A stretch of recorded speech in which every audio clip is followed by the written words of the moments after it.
आज हम अपने इस वीडियो में चैप्टर 2 पार्ट ए का प्लान्ड डेवलपमेंट इसको डिस्कस करेंगे। प्लान डेवलपमेंट जैसे कि आपको लास्ट वीडियो में बताया था कि हमारी इंडिया के सामने आफ्टर इंडिपेंडेंस 3 तरह के चैलेंज जो थे वो हमारे लीडर्स ने और हमारी पॉलिटिकल पार्टीज़ और हमारी गवर्नमेंट ने फेस किए थे। इसमें पहला चैलेंज जो था वो था डेमोक्रेसी को मेंटेन करना, या फिर हम ये कह दें कि डाइवर्सिटी को मेंटेन करके एक नेशन बिल्ड करना, एक नेशन को बनाना। इसके बारे में हमने लास्ट वीडियो में पूरा ब्रीफली डिस्कस किया था। अब हम यहाँ पर सेकंड चैलेंज लेते हैं और ये सेकंड चैलेंज है प्लान्ड डेवलपमेंट। हमारी इंडिया के सामने दूसरी जो सबसे बड़ी चुनौती थी वो ये थी कि हम अपने इंडिया का विकास कैसे करें, डेवलपमेंट कैसे करें, यहाँ पर ग्रोथ कैसे करें। इसके लिए उस समय वर्ल्ड में 2 तरह के जो इकोनॉमी थी, जो डेवलपमेंट के मॉडल थे, वो उस समय पॉपुलर थे। ये जो 2 तरह के मॉडल थे उनमें फर्स्ट था कैपिटलिस्ट सिस्टम। आपको अच्छे से पता होगा कि ये सिस्टम जो था ये कहाँ से जनरेट हुआ था, वो था यूएस। और अगर हम दूसरे मॉडल की बात करें तो दूसरा मॉडल उस समय वर्ल्ड में बहुत ज़्यादा पॉपुलर था, वो था सोशलिस्ट मॉडल, जो कि कहाँ से जनरेट हुआ था, वो था यूएसएसआर। अब हमारी इंडिया के सामने ये 2 मॉडल थे और इन 2 मॉडल को एक चूज करके उसे अपने कंट्री का डेवलपमेंट करना था। इस बात से हमारे लीडर बहुत ज़्यादा परेशान थे कि अगर उसने यूएस को चूज़ करा, मीन्स यूएस के कैपिटलिस्ट मॉडल को चूज़ करा, तो मार्केट फ्री हो जाएगा और इसमें पुअर को कहीं स्पेस नहीं मिलेगी। लेकिन अगर वो यूएसएसआर के ट्रूली सोशलिस्ट मॉडल को अडॉप्ट करते तो यहाँ पर इंडिया की ग्रोथ, उसकी टेक्निक्स, ये थोड़ा सा बहुत बैकवर्ड होने का डर था। तो यहाँ पर इंडिया ने इन दोनों मॉडल को मिक्स करके अपना मॉडल चूज किया, जिसको उसने कहा मिक्स्ड मॉडल या फिर मिक्स्ड इकोनॉमी। इंडिया ने इन दोनों मॉडल में से जो सही चीज़ें हैं, जो इसकी मेरिट्स और एडवांटेज है, वो लेकर इन दोनों को मिलाकर अपना जो मॉडल बनाया उसको उसने मिक्स मॉडल कहा और इस मिक्स मॉडल से ही उसने डेवलपमेंट स्टार्ट करा। ओके, तो ये तो हमारे जो लीडर्स थे उन्होंने अपनी इस प्रॉब्लम को सॉर्ट आउट कर लिया कि हमें मॉडल कौन सा चूज करना है। अब उनके सामने प्रॉब्लम थी डेवलपमेंट की।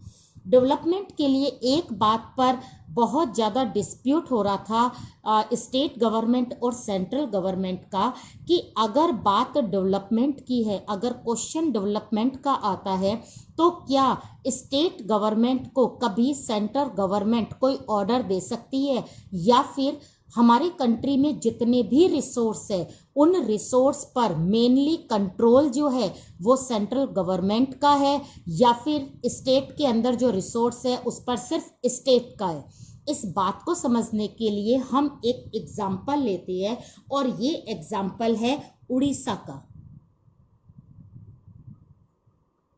ओके, उड़ीसा का ये एग्जाम्पल है। वहां पर कोरिया की एक कंपनी ने अपना प्लांट जो था वो यहाँ पर लगाया था, जिसको बोला गया पोस्को प्लांट। अब इस प्लांट का क्या काम था? ये पोस्को प्लांट जो था उड़ीसा के जो आयरन ओर थे उसे एक्सट्रैक्ट करके इसे कहाँ पर मतलब भेज रहा था, वो था कोरिया में। ये प्लांट जो लगाया गया था 2006 में लगाया गया था। वो बात अलग थी कि इसमें जॉब वगैरह सबको मिल रही थी, टेक्निक्स वगैरह भी प्रोवाइड हो रही थी, लेकिन वहाँ के विलेजर्स ने, यानी उड़ीसा के विलेजर्स ने इस पॉस्को प्लांट का बहुत ज़्यादा प्रोटेस्ट करा। प्रोटेस्ट करने का रीज़न ये था कि एक तो वो ये चाहते थे कि पॉस्को प्लांट से जो मिनरल्स एक्सट्रैक्ट होते हैं उससे एनवायरनमेंट क्या होता है, खराब होता है, क्योंकि माइनिंग के बाद जो लैंड होती है वो डिग्रेड हो जाती है। दूसरी चीज़ उनके अंदर एक सबसे बड़ी फीलिंग ये थी कि अगर ये मिनरल्स हमारे हैं तो इसको यूज़ हम करेंगे, कोई बाहर की कंट्री आकर हमारे मिनरल्स को यूज़ ना करे। इसके लिए उन्होंने उड़ीसा गवर्नमेंट पर अपना अपना पूरा प्रेशर दिया, तो यहाँ पर बात ये आती है कि क्या सेंट्रल गवर्नमेंट ने जो पॉस्को प्लांट को सेटअप होने की परमिशन दी थी, क्या वो उड़ीसा से पूछ कर देती कि हाँ आप यहाँ पर प्लांट हम लगा सकते हैं या नहीं लगा सकते हैं?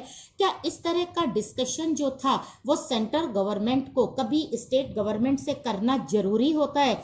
इस एग्जाम्पल के थ्रू हमें ये प्रूफ हो गया था कि कभी भी डेवलपमेंट के नाम पर, इकोनॉमिक ग्रोथ के नाम पर यदि कभी कोई सेंट्रल गवर्नमेंट अपना डिसीजन लेती है, कोई काम करती है जो सोसाइटी वेलफेयर के फेवर में होते हैं, तो ऐसे काम करने के लिए, ऐसे रिसोर्स को यूज करने के लिए वो कभी भी स्टेट गवर्नमेंट से नहीं पूछेगी, क्योंकि डेवलपमेंट जो मैटर है वो यूनियन लिस्ट से जुड़ा हुआ है और यहाँ पर ग्रोथ करने का मेन रिस्पॉन्सिबिलिटी किसकी रहती है? सेंटर गवर्नमेंट की। इसलिए सेंटर गवर्नमेंट कंट्री के अंदर जो भी रिसोर्स है, जो भी प्रॉपर्टीज है, उसको वो यूज करने के लिए फ्री है ताकि कंट्री का वेलफेयर हो सके।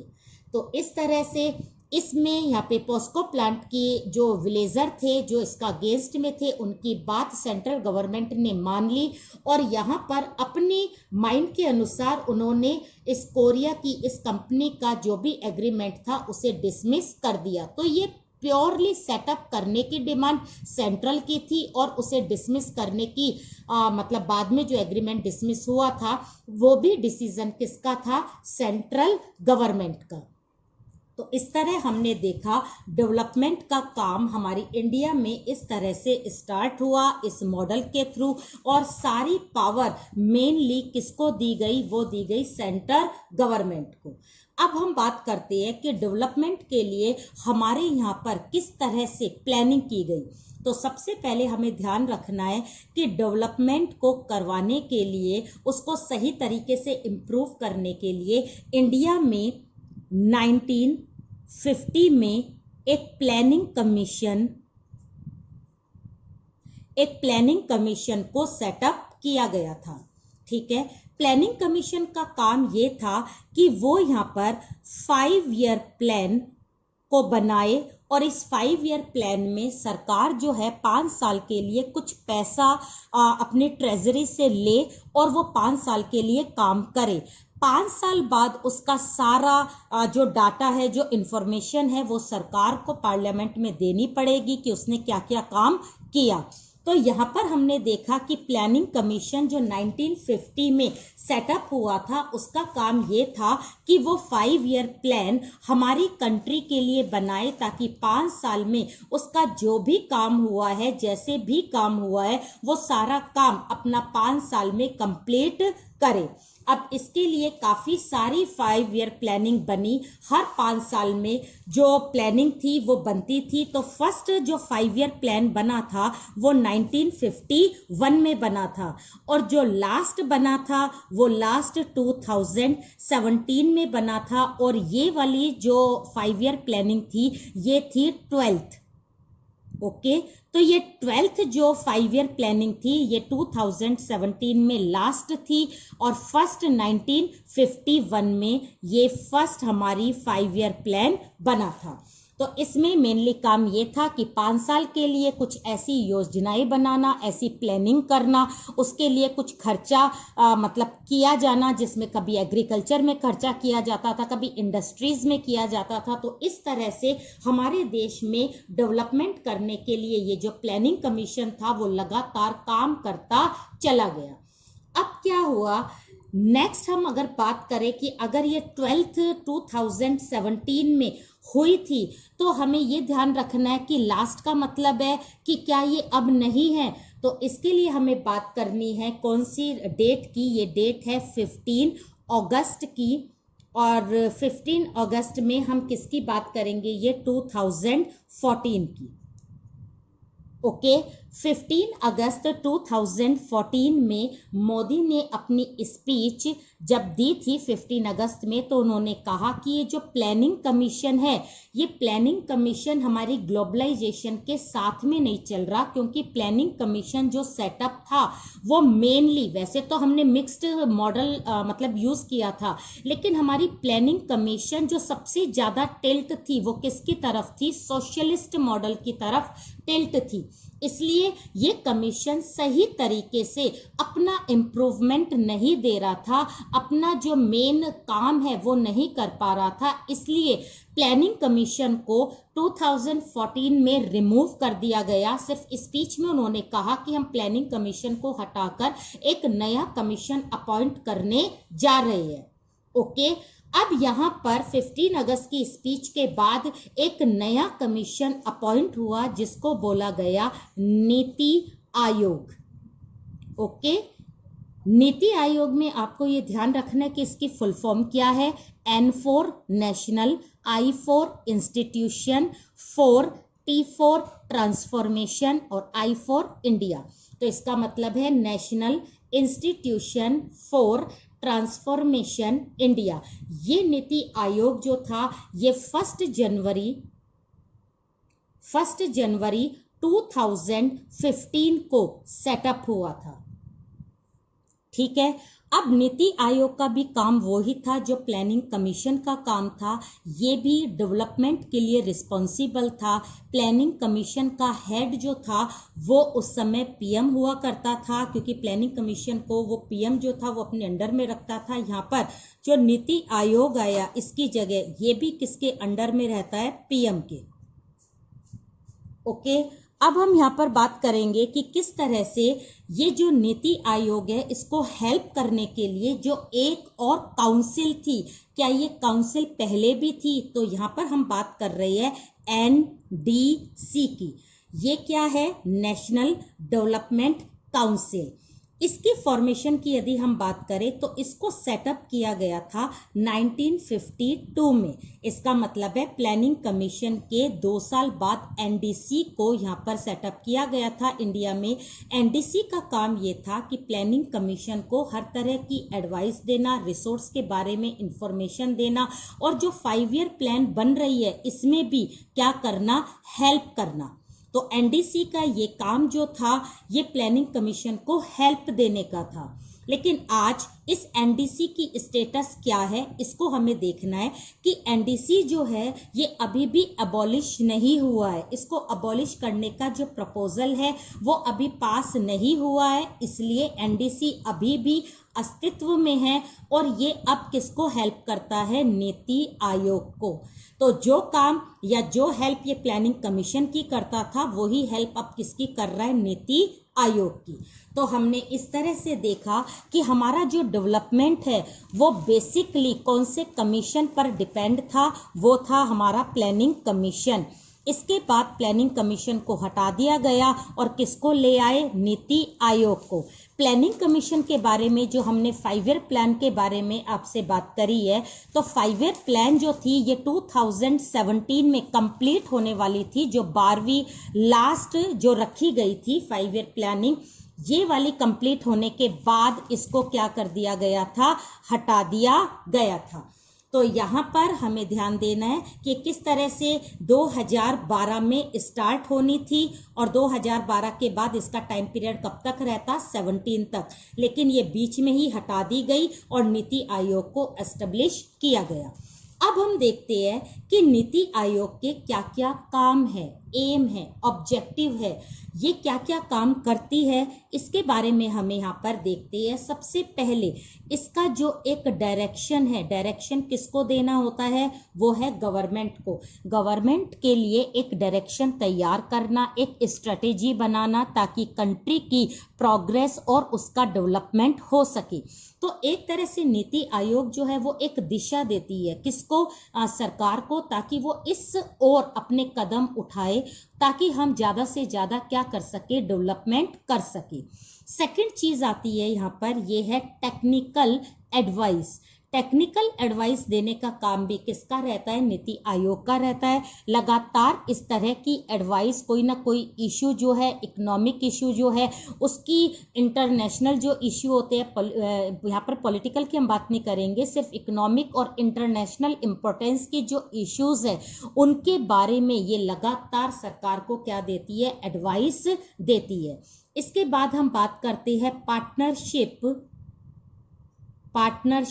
Of states. अपने हर डिसीजन में किसको पार्टनर बनाना, ये वाली चीज जो है, ये चीज रही थी किसकी, नीति आयोग की, कि इसने हर डिसीजन में अपने साथ किसको रखा, स्टेट को रखा, ताकि जो भी डिसीजन हो, जो भी डेवलपमेंट का काम हो रहा है, उसमें मेन पार्टिसिपेट कौन करे, वो करे स्टेट्स। अगर स्टेट्स को साथ में लेकर सेंटर चलेगी तो कंट्री जो होगा वो जल्दी से जल्दी क्या करेगा, ग्रोथ करेगा। ये चीज बहुत जरूरी थी। नेक्स्ट चीज आती है वो है इम्प्लीमेंटेशन। इम्प्लीमेंटेशन का मतलब है जो भी डिसीजन लिया गया है उसको इम्प्लीमेंट करने का काम भी नीति आयोग का है। यदि इकोनॉमिक डिसीजन लिए गए हैं, कोई पॉलिसी जो है उसके बारे में सब कुछ डिसाइड किया गया है, तो उसको इम्प्लीमेंट करने का काम भी किसका रहेगा, नीति आयोग का रहेगा। और लास्ट इसका जो मेन ऑब्जेक्टिव है वो है कोऑपरेटिव फेडरलिज्म। तो यहाँ पर अगर हम बात करें फेडरलिज्म की, तो फेडरलिज्म का मतलब ही क्या होता है, स्टेट होता है। तो स्टेट का हमने यहाँ पर बात कर ली है, लेकिन हम यहाँ पर नीति आयोग की बात यहाँ पर ये कर रहे हैं कि नीति आयोग सिर्फ स्टेट को नहीं बल्कि बॉटम अप अप्रोच, यहाँ पर आपको ध्यान रखना है। बॉटम का मतलब यहाँ से मतलब है कि हमारे जो विलेज है उनको भी साथ में लेकर चलना। विलेज से कहाँ पर आएंगे हम, स्टेट में। विलेज से हम रीजन में आएंगे, रीजन से हम डिस्ट्रिक्ट में आएंगे, डिस्ट्रिक्ट से हम स्टेट में आएंगे और स्टेट से सेंटर में। इस तरह का अगर हमारा लेवल साथ में मिलकर चलेगा तो हमारी अप्रोच कैसी होगी, बॉटम अप अप्रोच, यानी बॉटम के लोगों को ऊपर उठाना। ये वाली चीज नीति आयोग की मेन टारगेट या ऑब्जेक्टिव रहा है कि नीति आयोग ने अगर डेवलपमेंट का काम करा है तो वो बॉटम से शुरू करा है। बॉटम के लोगों को, बॉटम के लेवल को ऊपर उठाकर तभी आप कंट्री का डेवलपमेंट कर सकते हो। तो इस तरह से हमने देखा नीति आयोग के जो काम है या उसके जो एम है, ऑब्जेक्टिव है, फीचर्स, फंक्शंस, आप कुछ भी कह लो, एग्जाम में कुछ भी आ जाए तो आपको बताना, स्ट्रेटेजी तैयार करना, टेक्निकल एडवाइस देना, स्टेट्स को साथ में लेना, डिसीजन को इम्प्लीमेंट करना और बॉटम तक हर एक डेवलपमेंट को पहुंचाना। ये नीति आयोग का पहला प्राइमरी क्या रहेगा, टास्क रहेगा। ओके, अब हम देखते हैं हमारे इंडियन इकोनॉमी की फीचर्स क्या है। कुल मिलाकर हमने इतनी बात करी है तो हमारी कौन कौन सी फीचर्स सामने आई है। इसमें फर्स्ट हम बात करेंगे मिक्स्ड इकोनॉमी का। वो हमने देख लिया, हमने ना तो कैपिटलिस्ट सिस्टम को चूज करा, ना हमने सोशलिस्ट सिस्टम को चूज करा, हमने दोनों की मेरिट को मिलाकर एक नया इकोनॉमी या मॉडल को चूज करा जिसको हमने कहा मिक्स्ड इकोनॉमी। दूसरी चीज में हमारी बात आती है ग्लोबल एक्सपोर्ट की। यहाँ पर हम बात करते हैं WTO के सेंसस की। WTO ने कहा कि हमारी इंडिया की जो इकोनॉमी है उसका लगातार इंपोर्ट भी बढ़ रहा है और दूसरी तरफ उसका एक्सपोर्ट भी बढ़ रहा है लगातार। इसका मतलब है हमारी इकोनॉमी क्या कर रही है, राइज कर रही है, क्योंकि इसका इंपोर्ट भी परसेंटेज वाइज जो है वो बढ़ रहा है और एक्सपोर्ट भी बढ़ रहा है। तो ये एक क्या है, हमारी इंडियन इकोनॉमी की फीचर्स है। नेक्स्ट हमारी फीचर्स ये है कि हमारा जो सिस्टम है, हमारी जो इकोनॉमी है वो सोवियत यूनियन की तरफ थोड़ी सी झुकी हुई थी, लेकिन इससे हमें बहुत ज़्यादा ग्रोथ मिली, हमने बहुत ज़्यादा ग्रोथ की, डेवलपमेंट किया।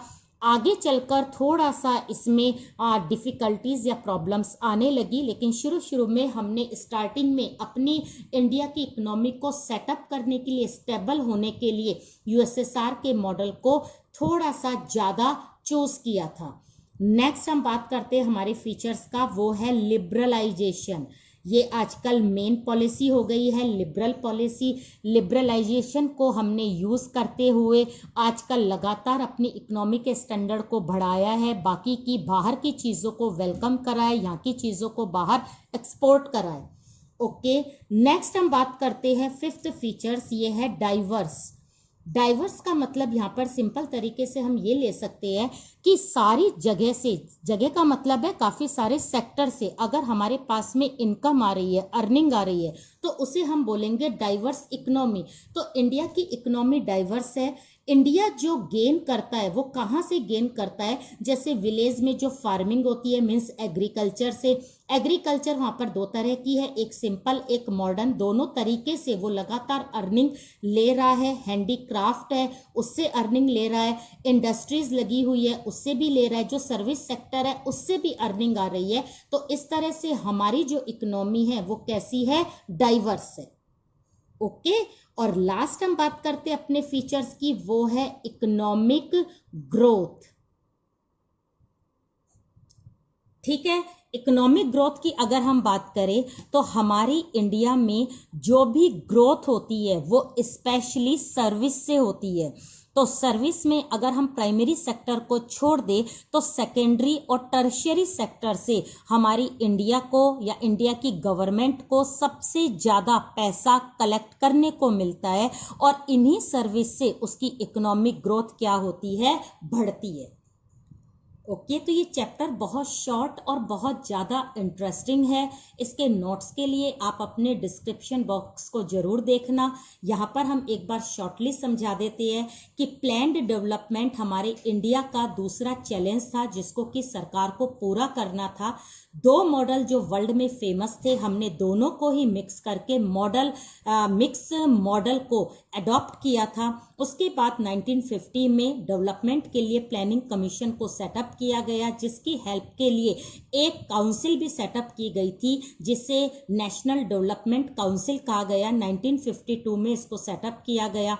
प्लानिंग कमीशन का काम था कि अपने देश के लिए 5 साल के लिए प्लानिंग बनाए, जिसको 5 ईयर प्लान कहा गया। पहली जो फर्स्ट 5 ईयर प्लानिंग थी वो 1951 में हुई थी, और लास्ट 12th जो हुई थी वो 2020 में हुई थी, जिसको कंप्लीट होना था 2017 को। लेकिन उससे पहले ही 15 अगस्त 2014 में पीएम ने अपनी स्पीच में ये बता दिया था कि प्लानिंग कमीशन जो है वो रिसेंटली स्टेटस के लिए सही नहीं है, इसमें काफ़ी प्रॉब्लम्स आ रही है क्योंकि ये सोशलिस्ट मॉडल की तरफ ज़्यादा टिल्ट हुआ है, इसलिए हम प्लानिंग कमीशन को हटाकर एक नीति आयोग को रख रहे हैं।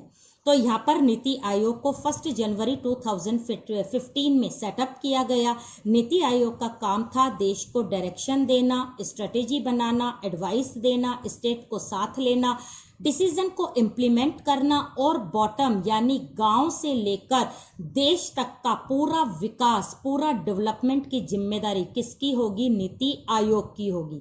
इन सब को डिस्कस करने के बाद हमने देखा कि हमारी इंडियन इकोनॉमी की फीचर्स क्या क्या है। हमारी फीचर्स फर्स्ट है कि हमने मिक्स्ड मॉडल को यूज़ किया, हमारा ग्लोबल एक्सपोर्ट लगातार बढ़ रहा है। पहले हमारा जो इकोनॉमी थी या डेवलपमेंट था वो किसकी तरफ टिल्ट रहता था, यूएसएसआर की तरफ रहता था, लेकिन अब हमने लिबरल पॉलिसी को यूज़ करके बाकी सब कंट्रीज को वेलकम करा है, और हमारा जो इंपोर्ट और एक्सपोर्ट है लिबरल पॉलिसी के थ्रू ही लगातार बढ़ रहा है। हमारी इकोनॉमी डाइवर्स है, हर सेक्टर से ज़्यादा जो गवर्नमेंट है वो पैसा अर्न करती है। और इकोनॉमिक ग्रोथ में आपको ध्यान रखना है कि प्राइमरी सेक्टर के अलावा अगर हम बात करें सेकेंडरी और टर्शियरी की, सबसे ज़्यादा अर्निंग गवर्नमेंट को इन्हीं सेक्टर से होती है। तो इस तरह से हमारा ये पूरा चैप्टर सिर्फ एक वीडियो में कंप्लीट है। आप इसको आराम से पढ़ो और इसको समझो तो आपको बिल्कुल क्लियर हो जाएगा।